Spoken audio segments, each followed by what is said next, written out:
Бәріңізге сәлем. Бүгін сіздерге дайындалу жолы өте қарапайым, бірақ дастарханның сәнін ашатын сырный шарикидің рецептін ұсынамын. Алдымен ірімшікті ұсақ үкіштен өткізіп аламыз.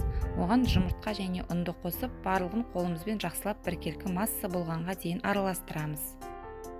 Екі қолымызды сулап отырып, массасы 20 грамм болатындай өлшеп алып, сырный шариктерді дөңгелектейміз.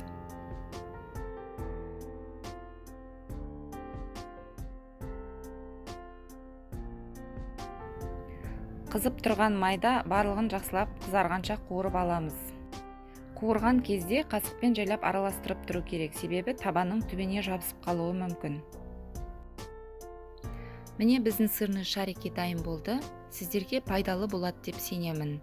Егер видео ұнаса, лайк басып пікір жазуды ұмытпаңыздар. Сіздермен болған Кәмшат.